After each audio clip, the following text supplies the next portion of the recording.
Assalamualaikum warahmatullahi wabarakatuh. Alhamdulillah, wassalatu wassalamu ala sayyidina Muhammadin, amma ba'du.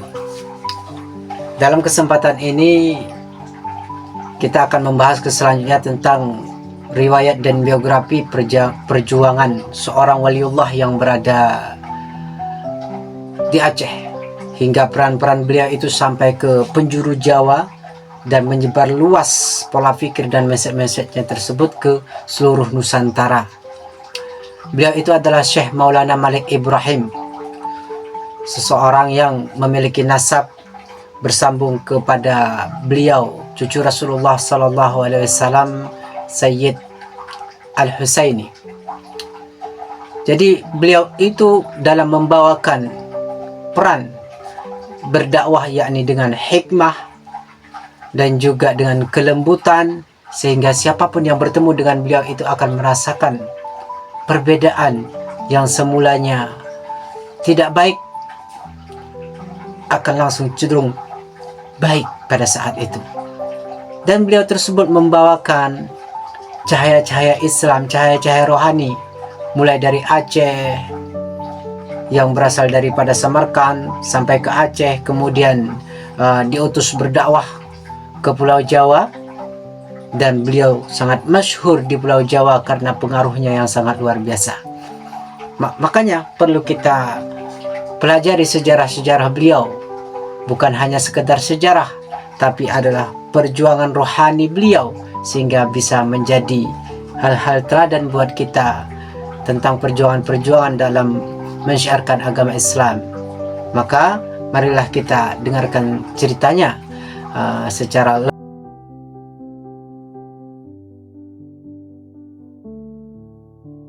dalam biografi lengkap Maulana Malik Ibrahim.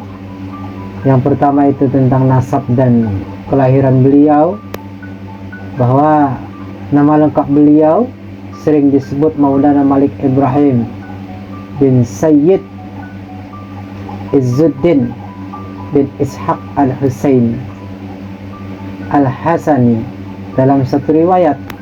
Ada juga satu riwayat yang lain menjelaskan beliau itu berketurunan Maulana Malik Ibrahim bin Sayyid Izzuddin Ibrahim Al-Husaini. Beliau adalah keturunan Nabi Muhammad sallallahu alaihi wasallam melalui jalur Sayyidina Husain. Oleh karenanya beliau tersebut mendapat gelar Al-Husaini, Al-Hasani. Ada bermacam variasi-variasi dalam silsilah beliau. Asal keluarganya berasal dari Samarkand, Asia Tengah, dengan pengaruh keilmuan dari Persia dan Gujarat yang menjadi pusat keilmuan Islam kontemporer pada masa itu. Tahun kelahiran beliau tidak tercatat secara pasti dalam sumber-sumber sekuler ataupun manuskrip-manuskrip yang ada dalam sejarah-sejarah yang dapat dipastikan kevaliditannya. Maka dalam pendidikan dan awal kehidupan beliau diperkirakan belajar ilmu Islam dasar sejak kecil dari ulama-ulama di kawasan Samarkand dan Persia seperti fikih, tasawuf, tafsir, dan hadis.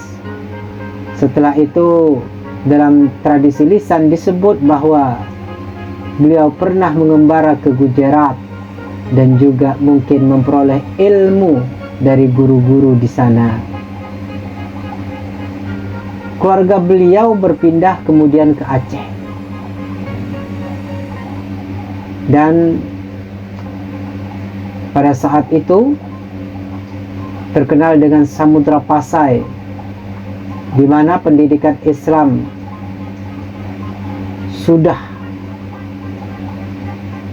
bertahan lama serta menjadi tempat perguruan dan pusat perdagangan muslim internasional di Aceh pada masa saat itu.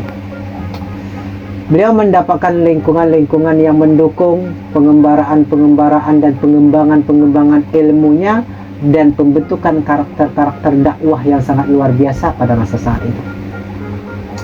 Sehingga banyak peran-peran penting beliau yang berada di Aceh ataupun Samudra Pasai pada masa saat itu. Peran-perannya sangat banyak sekali, berupa pada saat itu Aceh khususnya Samudra Pasai merupakan waktu itu adalah kerajaan Islam awal di Nusantara yang mempunyai hubungan erat secara intelektual dengan dunia Islam di luar, yakni Teluk Persia, Gujarat, dan juga Arab. Kemudian peran-peran di Aceh pada saat itu, beliau dikenal sebagai utusan ulama, pendakwah yang lemah lembut, tabib, ahli pengobatan, dan juga guru. Ia menghormati adat lokal, berlaku adil, dan juga berakhlak yang sangat tinggi sekali, dan dikenal sebagai orang yang dermawan, murah hati. Dipercaya pada masa saat itu ia pernah menjabat sebagai penasehat keagamaan ataupun ulama di istana, ataupun mempunyai hubungan dekat dengan para penguasa-penguasa setempat, sehingga mendapat kepercayaan untuk mengirim ke Jawa sebagai utusan dakwah. Bermula dari daerah Aceh, belajar keilmuan-keilmuan karena itu pusat keilmuan pada masa saat itu, hingga beliau tersebut oleh para tokoh-tokoh besar dikirimlah, diutus ke Jawa untuk melaksanakan dakwah-dakwah Islam. Dan pada dakwah-dakwah yang diperankan hingga berjalan ke Pulau Aceh itu dapat kita lihat di beberapa sisi-sisi bahwa beliau itu memiliki erat, hubungan-hubungan erat pada saat itu, dan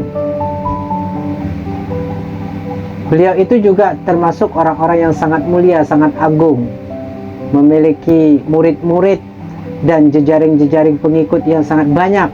Meskipun catatan-catatan sejarah pada masa itu secara rinci tidak mencantumkan semua nama-nama muridnya, tradisi lisan menyebutkan bahwa beliau melalui pondok dan pesantren yang beliau lahirkan, beliau dirikan, menciptakan ulama-ulama, generasi-generasi muda yang kemudian menyebar ke seluruh daerah.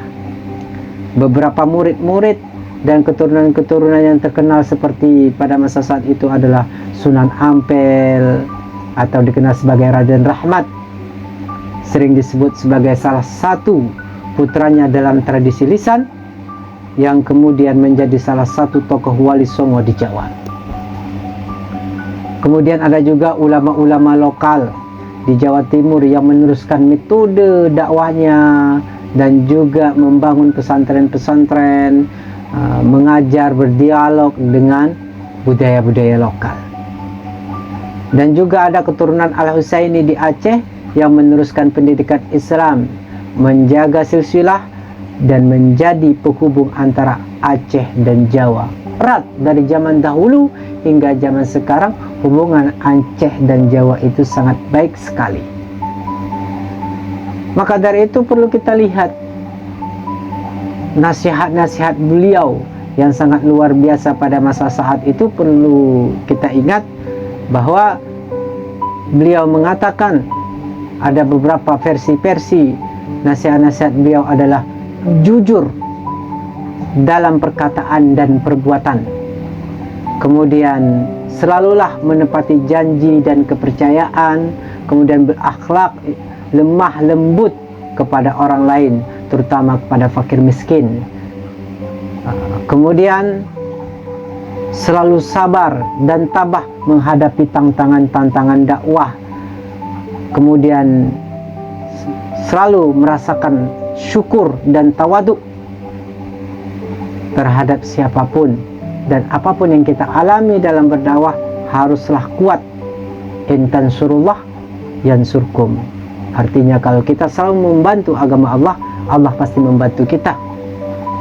Dan selalu memberi sedekah dan membantu sesama. Al-Islamu akhul muslim, al-muslimu akhul muslim.